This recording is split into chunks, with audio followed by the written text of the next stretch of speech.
ચોક બજાર પોલીસ મથકની હદમાં યુવાનના લાખો લઈ પ્રેમી સાથે ભાગી છૂટેલા મહિલા અને તેના પ્રેમીને રોકડ સાથે મહારાષ્ટ્રથી ચોક બજાર પોલીસે ઝડપી પાડ્યા હતા. ચોક બજાર પોલીસ મથકની હદમાં વેડ રોડ પર રહેતા યુવાનના મકાન વેચાણના રોકડ 96 લાખથી વધુ લઈ પ્રેમી સાથે ભાગી છૂટેલી મહિલાને ચોક બજાર પોલીસે બાતમીના આધારે મહારાષ્ટ્રના અકોલા ખાતેથી ઝડપી પાડ્યા હતા. પોલીસે જયશ્રીબેન દિનેશ ભગત અને તેના પ્રેમી શુભમ સમાધાન મિસાળની ધરપકડ કરી હતી અને તેઓને સુરત લાવી તેઓ પાસેથી રોકડ 70,50,000 કબજે લીધા હતા.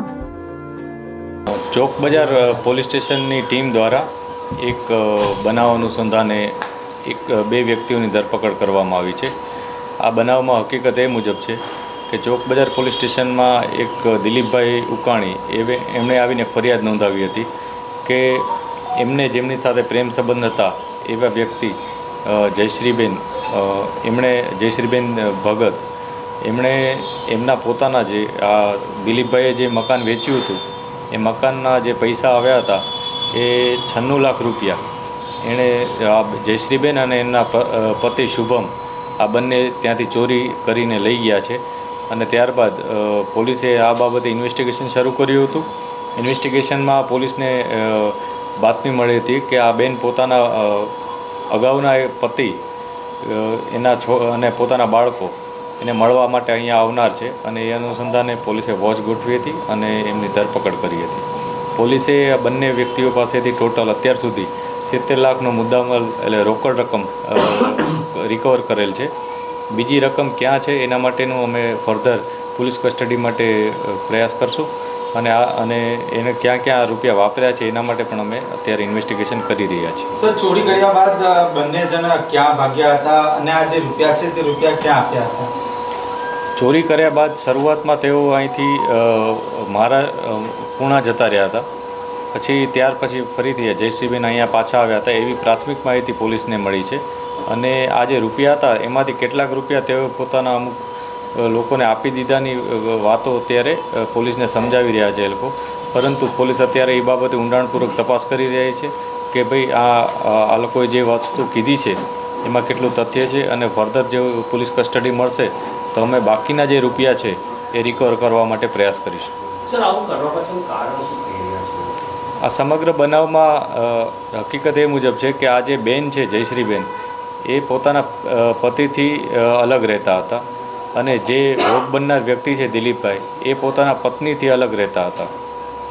આ દિલીપભાઈ પોતાના પત્નીથી 1 વર્ષથી અલગ રહી અને એક મકાનમાં રહેતા હતા, જેમાં નીચેનો માળ એમણે આ જયશ્રીબેન અને જયશ્રીબેનના પ્રેમી એને આપી દીધો હતો. શુભમ કરીને છે, શુભમ મિસાળ કરીને એમનો પ્રેમી છે, એમને આપી દીધો હતો ભાડે રહેવા માટે.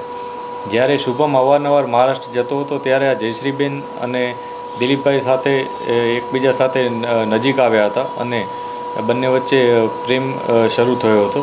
ત્યારબાદ જયશ્રીબેને એમના આ પ્રેમ સંબંધનો લાભ લઈ અને એમને જાણવા મળ્યું હતું કે આ મકાન દિલીપભાઈ વેચવાના છે. તેથી જયશ્રીબેન અને એમના જે પ્રેમી છે શુભમ બંને ભેગા થઈને એક કાવતરું રચ્યું હતું અને જે કાવતરાના ભાગરૂપે એ લોકોએ આ બેને જ્યારે પૈસા એમના ઘરે આવી ગયા હતા ત્યારે એ પૈસા લઈને ત્યાંથી પોતાના અંગત ઉપયોગ માટે લઈ ગયા હતા એવી પોલીસની માહિતી છે. હવે 1 કરોડ રૂપિયા મતલબ 96,44,000 ગયા હતા એટલા માટે. હવે 1 વર્ષથી મારા ઘરે લિવિંગમાં રહેતી હતી, મતલબ કામ કરવા આવતી હતી ઘરે. અને પછી લોકોએ આ રીતની છેતરપિંડી કરી છે. 1 વર્ષ કર્યા. એમનું નામ શું હતું? કોનું? જે પૈસા લઈ ગયો? શુભમ સમાધાન મિસાલ. તો તમને કેવી રીતે ખબર પડી કે પૈસા ગયા તમારા? હવે 7:30 હું પૈસા લઈને મકાન વેચાણું હતું તે અને 7:45 અમે છોકરાઓને મૂકવા ગયા એના ઘરવાળાને ઘરે અને એને વાંહીથી ફોન કરી દીધો કે હા તું પૈસા પાછળના ભાગમાં પીડ્યા છે, તું લઈને નીકળે એમ.